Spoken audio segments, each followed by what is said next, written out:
Good afternoon. My name is Father Antonio Lopez. I'm the Provost Dean of the Pontifical John Paul II Institute here at Catholic U. We have the honor to be co-sponsors with this wonderful conference, and then I was asked to moderate this panel this afternoon. The first speaker is an esteemed colleague of mine, Margaret McCarthy.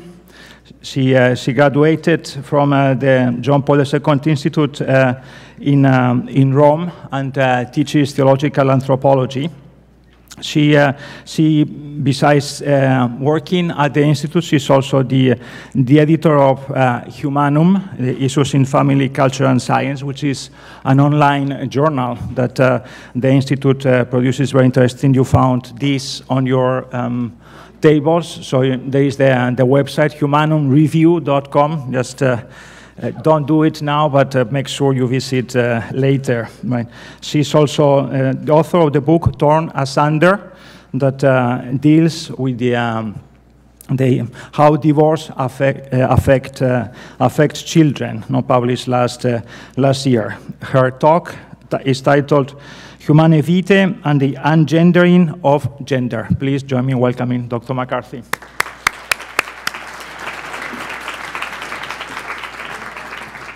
Thank you. I too want to thank this wonderful university and its wonderful president for having this great conference. Let me dive right in. In the Abolition of Man, C.S. Lewis listed contraception as one of the several new inventions that had given us unprecedented power over our nature. But as Lewis noted, the possession of this very power required that whole generations also be subjects to it in the form of selective breeding. Looking ahead to what he thought was the inevitable implication of separating the inseparable meanings, Lewis predicted the man-molding by conditioners who would be about the business of cutting out their posterity in whatever shape they pleased. Now, with much water under the bridge, there's little question about the accuracy of this prediction. But to that prediction, we can now add something equally disturbing about the other meaning of sex, the ostensible beneficiary of contraception, an observation about how much the human couple has become subject to a power they thought they were yielding. It would be hard to deny how much the union of man and woman itself has changed by their new power, notwithstanding the once noble goals of improving the state of their union by focusing on it more single-mindedly, so to speak. We are brought right to the heart of the new idea of gender. Gender, in its new coinage, at one and the same time dissociates sex from children and the sexes from each other. It engenders gender, it ungenders real gender, separating the sexes from each other, which in turn separates the next generation from the two genders. Now it is no longer engendered. The broken circle is complete. What God has joined has been put asunder at every level.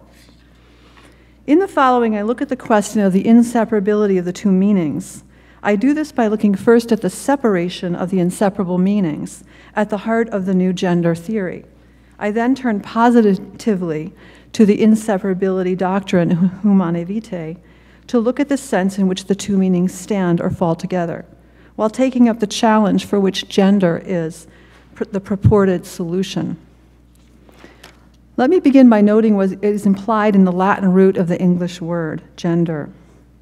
Gender indicates a threefold relation, one with one's forebears, I am engendered, one with the opposite sex, I am gendered, and one with one's potential progeny, I am capable of generating. Let me say a brief word about the first of these relations. By the simple fact of being sexual, we are the kinds of beings that are brought into existence through the sexual process. The fact that we come to be through sexual generations means that we are caught up in a cycle of birth and death. Sexual difference brings to light the most basic difference between us and God. We are finite creatures.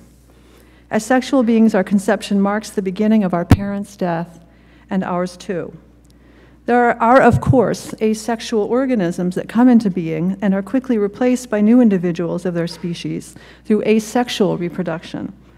Sexuality is not therefore identical with finitude, but what the sexual process makes more visible is the deeper logic of finitude, namely the fact that we exist by virtue of and for the sake of a communion, a co-unity. The sexual process shows the positive side of finitude, so to speak. To state the obvious, the sexual process gives rise to a progeny which is the fruit of the unity of one sex with another, a unity of two. What is more, in the hierarchy of organisms, going from simple to more complex, this unity of two becomes progressively more a unity of two. As for the two, sexual difference at the lowest end of life is found within the same individual, whereas in higher forms of life, it occurs between two distinct individuals, in which case sexual difference becomes a full-fledged relation to an outside, to another. As for unity, reproduction in sexual beings at the lowest level of life occurs generally outside the body, involving the least amount of parental unity and parental care of progeny. Whereas at the highest levels of life, reproduction takes place inside the body, involving the highest degree of parental unity and parental care and education of progeny, well beyond birth, where the inside even becomes extended to a home. Simone de Beauvoir noted this direct relation between higher organisms and their relation to and dependence on the outside at the beginning of her famous tome, but considered it problematic because of the implications for the female. The human female, she said, was the most deeply alienated of all female mammals. The alternative to this way of interpreting the phenomena is to look at it positively, as Hans Jonas did when he noted the dialectical nature of organisms in their ascent up the ladder of organic life, namely that as their relation to the outside increases progressively, so does their individuality or in itselfness. When we finally get to the human being, the coincidence of extremes, extreme relation to the outside, and extreme individuality is manifest in the person, who is at once a someone and deeply situated within a field of relations, having both a proper name and a family name. Indeed, at this point, human beings do not simply replace their forebears. They mourn their death and keep them alive through the memory of intergenerational bonds, even going so far as to hope to see them one day in the flesh. In sum, at the height of sexual life, we find that being engendered, we owe ourselves to and find ourselves in unities in difference of the most extreme kind.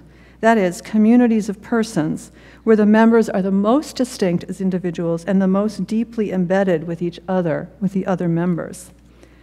This is especially the case as the horizontal communion of persons opens up vertically and becomes an ultimate reality within the community of the saints, where our finitude is taken up in infinitude. Today's gender calls all of this into question, most basically the fact of our being born. The very term itself is set up alongside the term sex to suggest that it is something else, thus hiding and neutralizing the latter.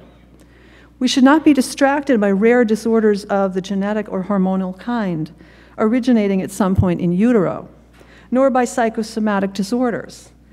These are not undramatic and they're not unimportant, but the point is that gender, in its current usage, does not ultimately require any of this, even if it makes use of it for purposes of public argument, especially in the Catholic world, so used is it to the natural law arguments about the way one is born. The idea of gender means to release us precisely from the way we are born. Gender is the attempt to eliminate any pre-existing ground, to open up the way for our reconception. Judith Butler, who is on the avant-garde of all of this, insists on this point when she rejects all metaphysical nouns, being, substance, self, sex, things we might call givens. Gender for her is a verb, a performance, which makes all of these. It is the groundless deed performed on ourselves, a sort of creation ex nihilo. It's the ultimate expression of modernity's stalemate between person and nature, where a person means pure will standing over and against his nature. The idea of gender underwent a long incubation period, well before it was introduced to the current dictionary. It can be traced back to early feminism, then followed through its various waves, and alongside the homosexual movement. Gender makes much use of the nature-culture, nature-nurture distinction, which had become a dualism in modernity, such that any evidence of development through upbringing and education became proof of something simply imposed on nature, which for its part had lost its teleological relation to the outside, to parents, to society, to educators, and to the other sex. More to the point, the alleged imposition is taken to be the fruit of a nefarious scheme of subjection. It is interesting to note how vehement is the insistence about gender as a social construct, especially in the face of all the bodily evidence to the contrary. One radical feminist puts it this way: patriarchy is so powerful that it has a successful habit of passing itself off as nature.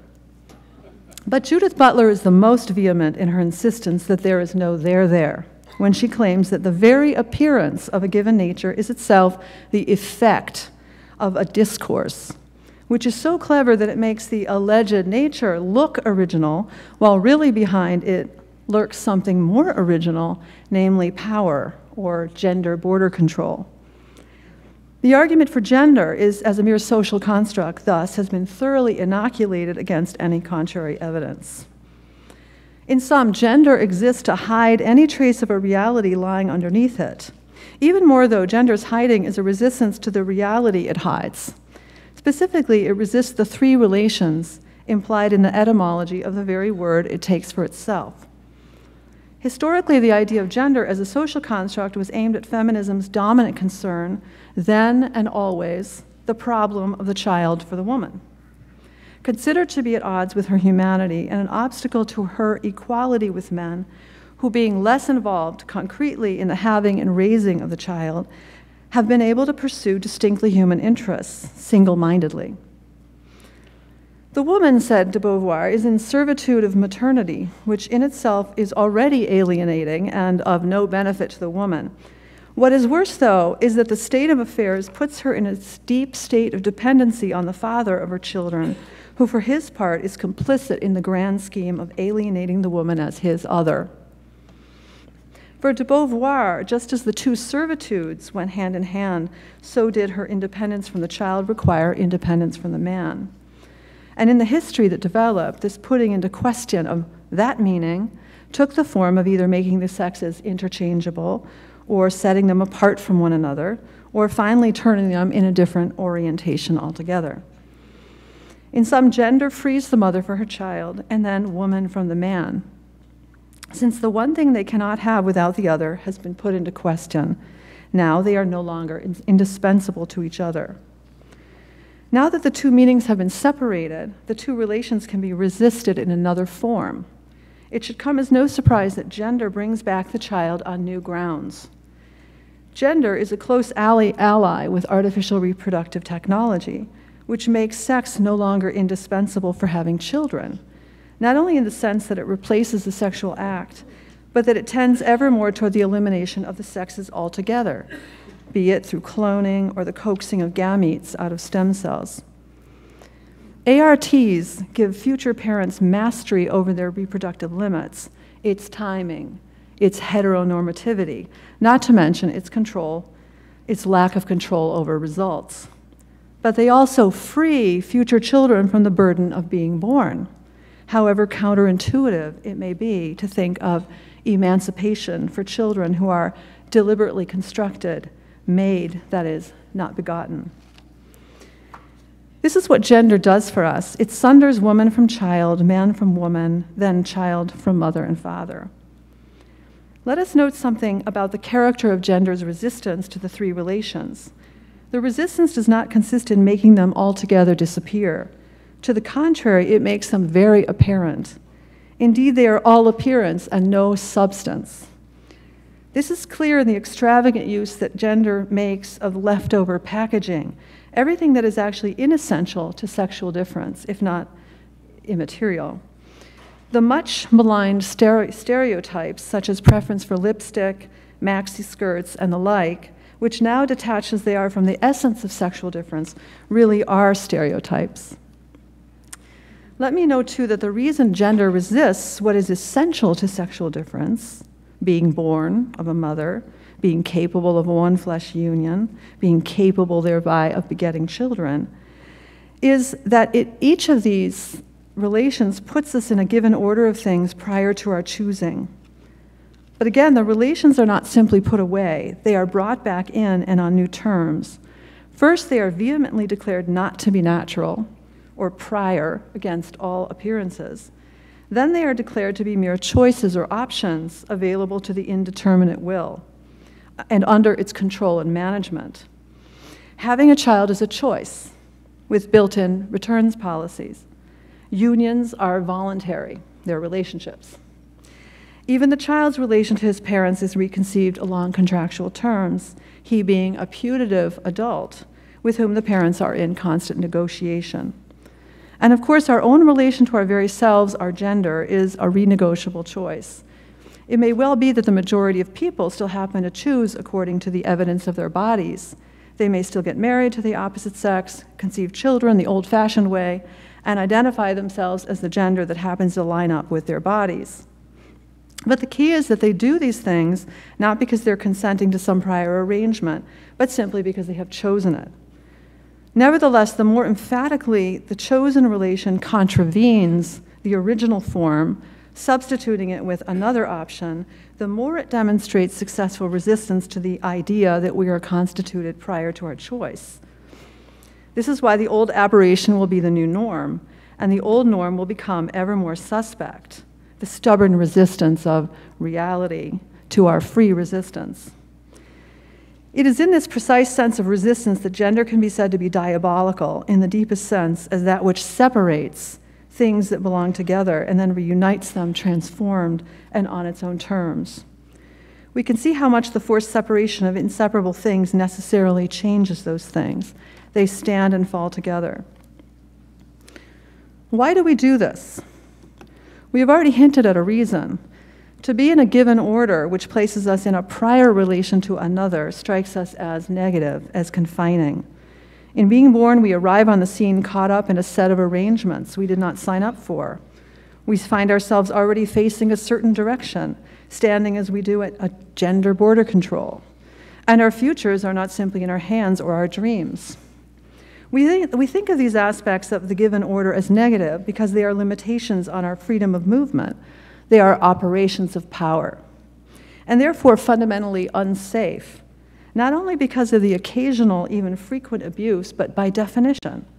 They are the fronts of the war of all against all.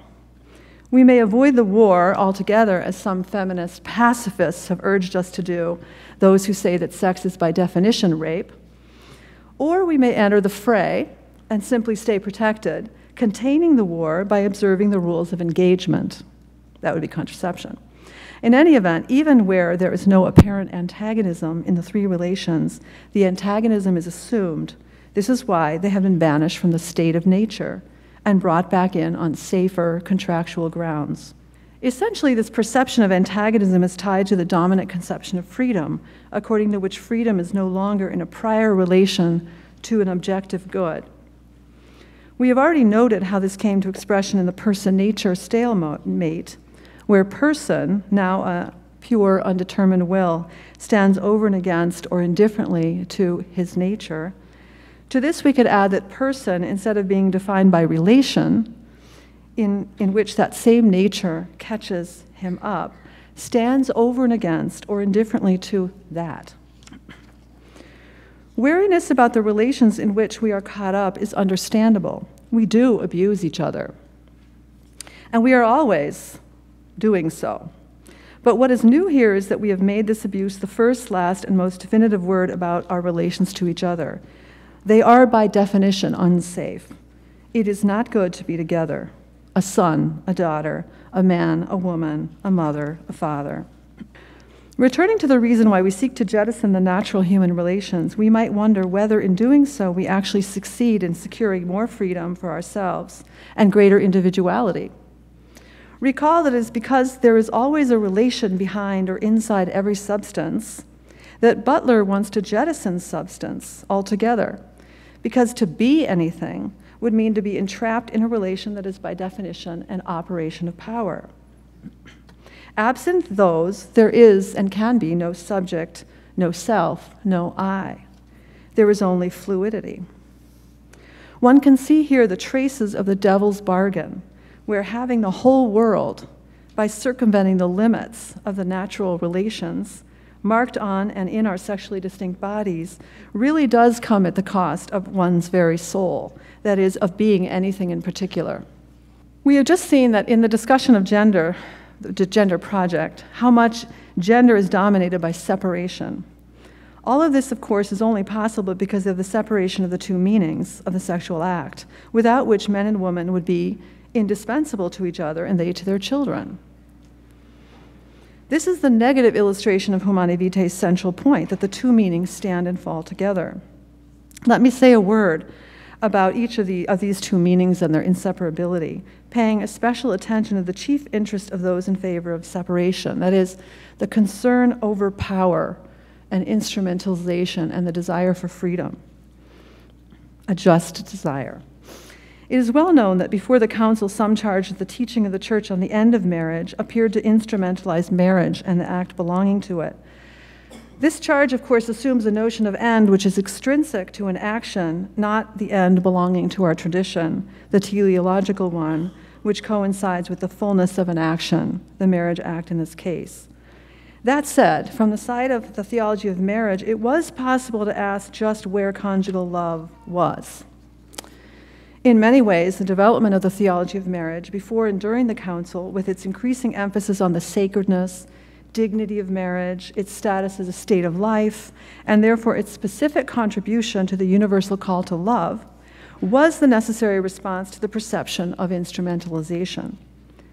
Moreover, it was precisely the manner in which the theology of marriage was developed that procreation was not placed next to love, but included in it, thus deepening both conjugal love and its end. This becomes explicit in Humanae Vitae, of course, when it speaks of fruitfulness as constitutive of conjugal love. In sum, it was the deepening of the theology of marriage that the procreative end found itself on more secure ground. As a result, it became clear that far from instrumentalizing conjugal love, the openness to procreation was a condition for conjugal love to be itself.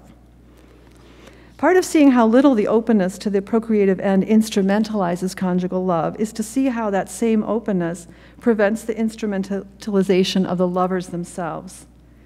It is hard to deny, now that we have lived for decades with the separation of the meanings, how poorly the unity between man and woman has fared. In sum, has not the separation led to the reduction of persons to means, to private ends, to persons trapped within operations of power, the very thing the protection was meant to prevent? To put it in terms of the contraceptive debate, where have all the personal values gone? Where has all the love gone? Looking at things positively, let me say something about how the meanings are protected through inseparability. But much has been said already about how the openness to the child is necessary to love, necessary to keep love. So I'm going to move right along to look at inseparability from the other side. Let me say something about inseparability, that is, from the other side, where we show how the unity of the parents is necessary in order to keep procreation, especially with respect to the concern over instrumentalization and power and freedom. If the two meanings of the conjugal act are inseparable, then the unity of spouses is necessary for procreation. One of the obvious ways in which we can see that conjugal love is not instrumentalization or instrumentalized in the long tradition of opposition to contraception is the Church's own injunction against any form of procreation which circumvents the conjugal act, or indeed of other older methods of procuring children in the event of sterility, which methods circumvented marriage, such as divorce, polygamy, or concubinage. It was, of course, the role of donum vitae to address the circumvention of the marriage act. And I hold donum vitae just to be the other side of Humanae Vitae, basically.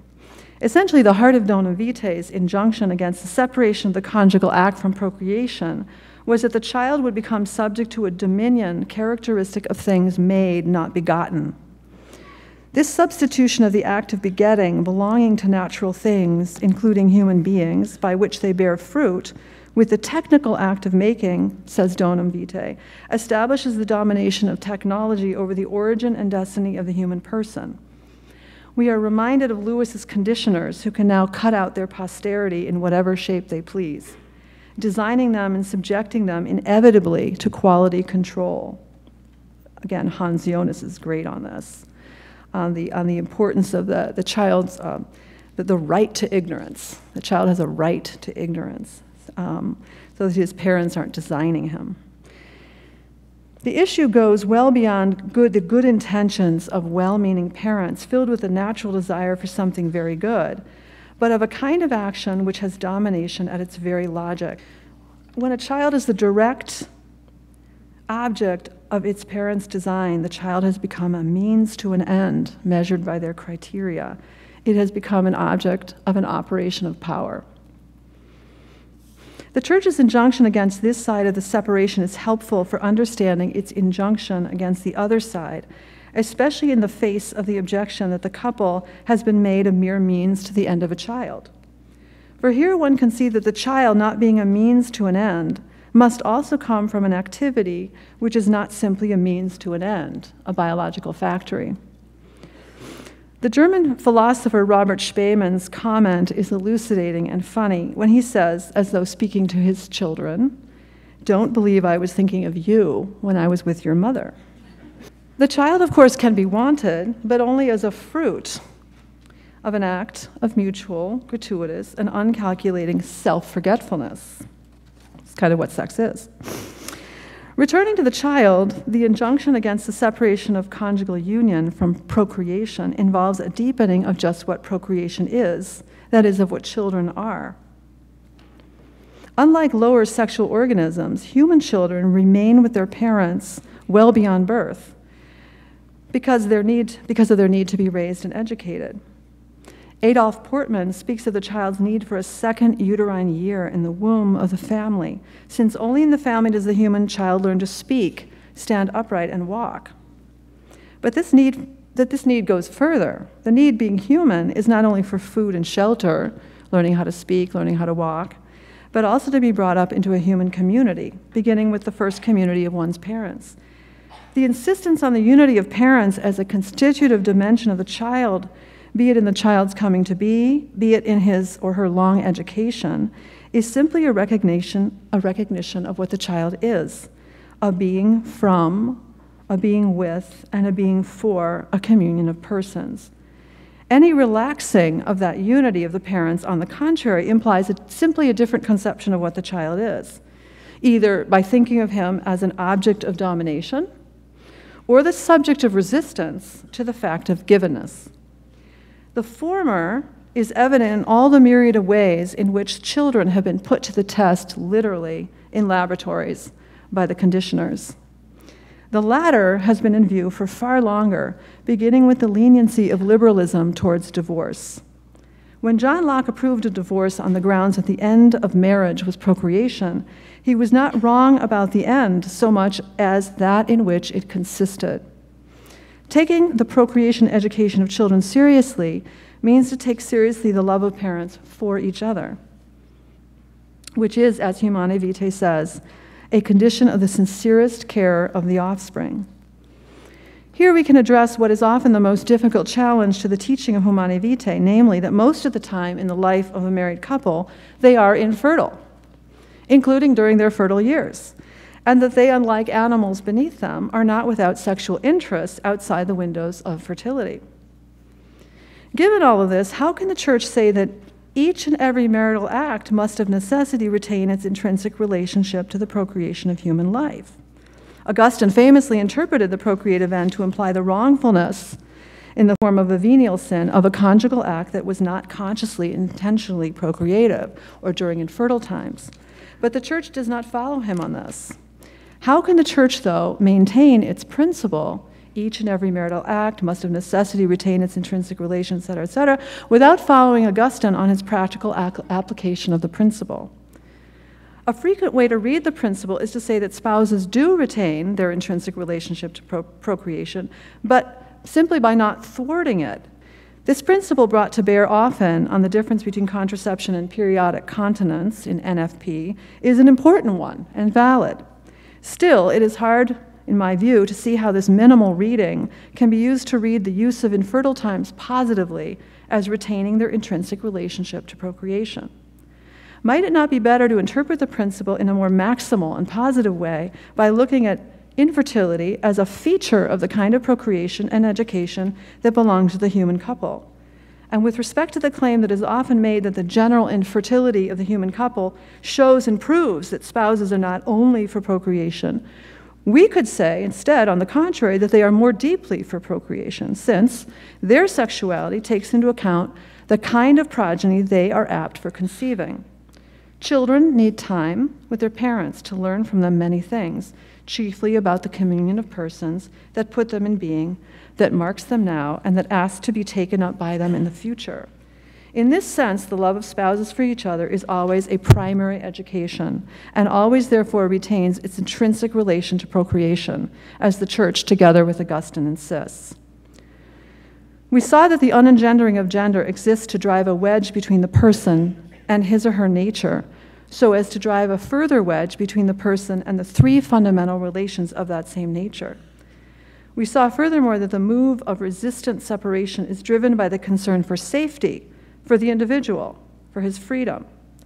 In light of the dialectical relation between the relation and individual, however, we asked what success the gender project could possibly have when the very subject of freedom has to be sacrificed to fluidity in order to be free. Turning to Humanae Vitae, we looked especially at the doctrine of inseparability with its claim that the two meanings can only stand unseparated. Gender theory already makes this clear negatively. But what we see with Humanae Vitae is that inseparability is not only the condition for saving conjugal love, but also the condition for keeping man, woman, and child truly safe as personal subjects in relation, who don't have to sacrifice their very selves, their souls, in order to be free. As John Paul II said, so-called safe sex, which is touted by the civilization of technology, is actually radically not safe. Indeed, it is extremely dangerous. It endangers the person. And what is this danger? It is the loss of the truth about one's own self, together with the risk of the loss of his freedom. Thank you.